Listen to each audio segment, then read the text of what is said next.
Inirekomenda na ng PNP-CIDG na kasuhan si Senador Robin Padilla dahil sa umano'y planadong pagtakas ni Senator Ronald Bato de la Rosa. At para po sa detalye, live na magbabalita si Mobile Journal Jazz Paredes.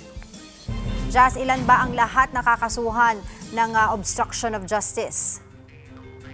Yes, Angela, kanina sa press briefing natin kanina with CIDG and CIDG Director Police Major Alexander Morico II, formal ngang inanunsyo na nag-refer na ang CIDG ng kaso na sampahan na obstruction of justice ang 6 na tao kasama si Senator Robin Padilla. Regarding doon sa profile ng 6 na katao na yan, Angela, una doon sa 6 na katao ay si Senator Robin Padilla nga at hindi natin na-identify yung 3 pa, pero ang isa sa sinasabing kasama or yung sasampahan na obstruction of justice, una ay isang female security officer daw ni Senator Robin Padilla na sinasabing dating isang AFP personnel.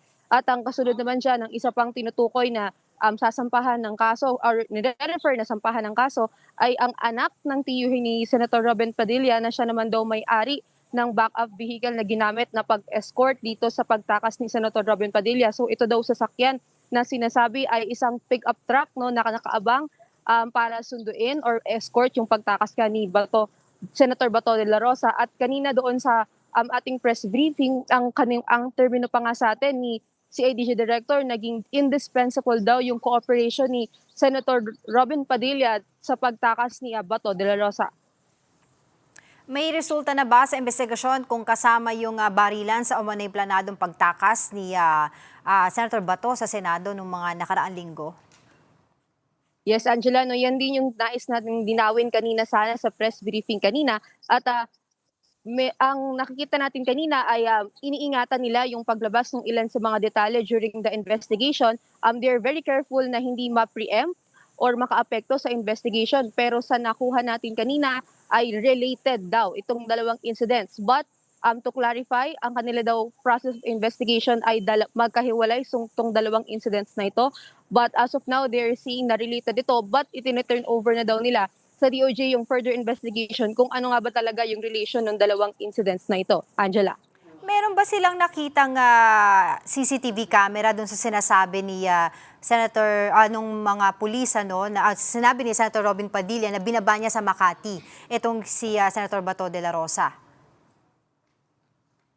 Yes, Angela, kanina din na-clarify natin yan, yung claims ni Senator Robin Padilla na binabanga lang daw sa Makati dahil nga hitch ride daw talagang nangyari daw with Senator Bato de la Rosa. Pero as we did earlier, na operational matter daw ito, so hindi nila ma-detail pa as of now dahil nga baka maka-apekto daw sa kanilang investigation. So medyo piit yung kanilang paglalabas ng impormasyon, but as of now, what we're seeing is meron daw talagang naka-ready na backup vehicle na yung pagmamay-ari daw ng anak ng tiyuhin ni Senator Robin Padilla. Kaya kasama ito sa kakasuhan ng obstruction of justice na nirefer na ng CIDG sa DOJ. At Angela, ang paglilinaw kanina, so na-file daw itong referral ng kasong obstruction of justice sa DOJ ay noong May 26. Pero posible raw na i-update pa yan at pwede pang madagdagan yung mga tao na kakasuhan upon the investigation dahil until now ay patuloy pa rin daw yung investigasyon nila.